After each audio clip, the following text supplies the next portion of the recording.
La fonction tangente est elle aussi une fonction cyclique et elle ressemble grosso modo à ça comme ça. Ici, avec des asymptotes verticales cette fois-ci pour ce qui est de la fonction tangente. Il ne faut pas oublier aussi que la fonction tangente, en fait que tangente, c'est égal à sinus d'un angle divisé par le cosinus du même angle. Si on regarde dans le cercle trigo, en fait, ça représente quoi? Je vais en dessiner un vite vite comme ceci.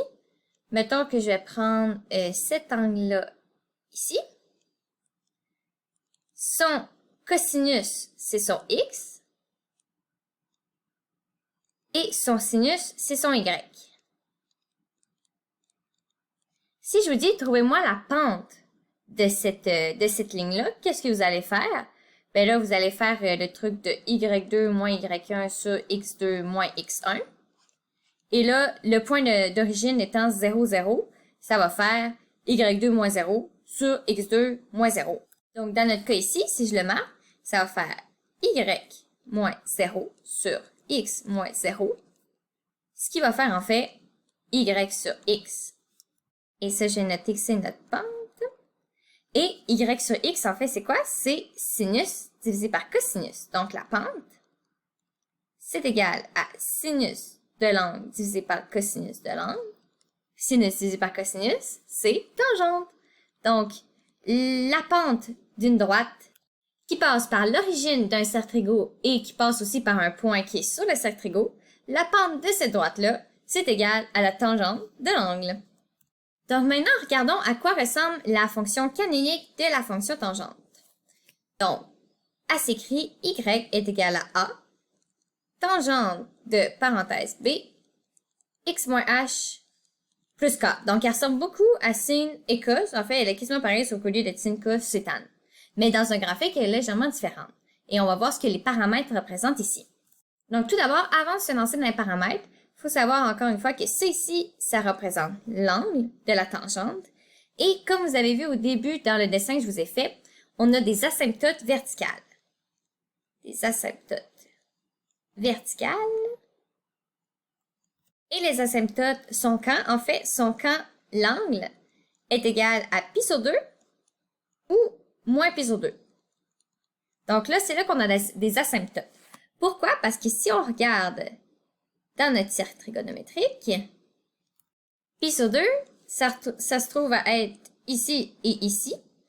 Et c'est là qu'on a un cosinus égal à 0.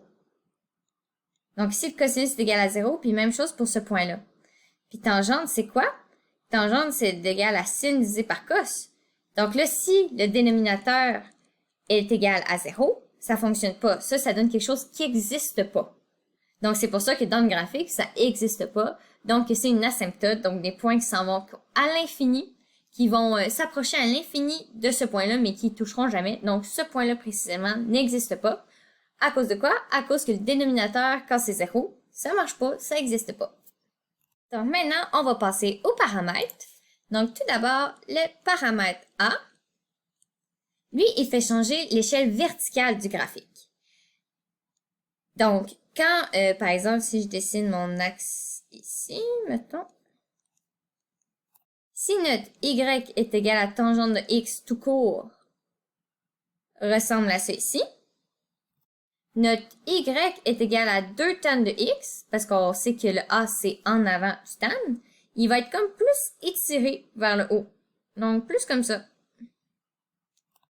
Ensuite, si le a est entre 0 et 1, par exemple 0.5, ben là, il va être plus comme écrapouti, donc il va prendre plus de place rendu ici, comme ça.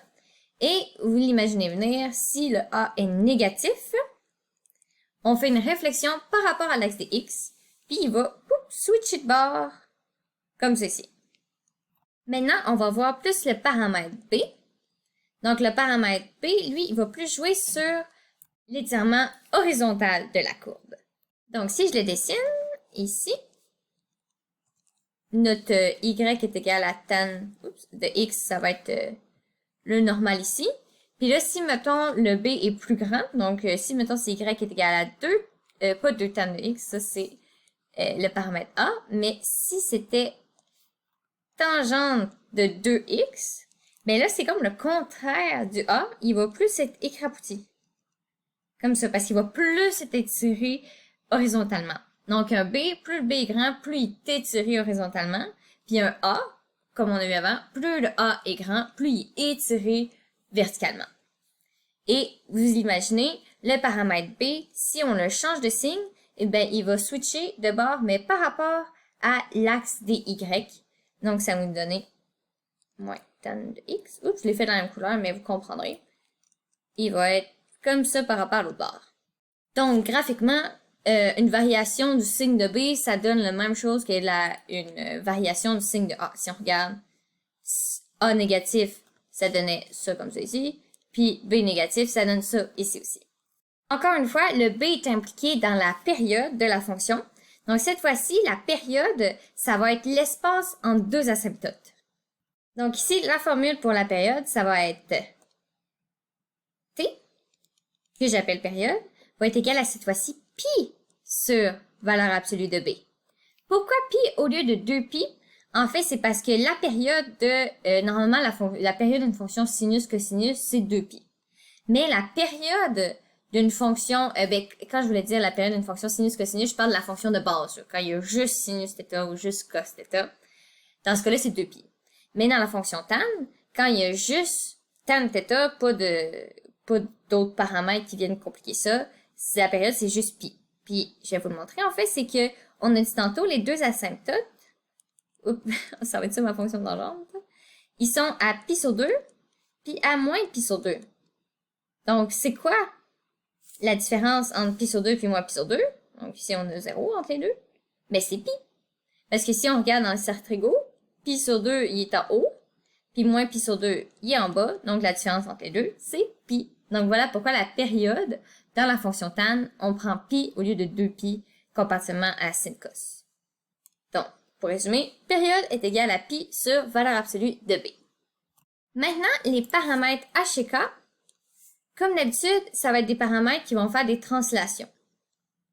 Donc, les paramètres h et k, ils vont faire translater la fonction. Donc, h, ça va la faire translater sur l'horizontale, puis k sur la verticale.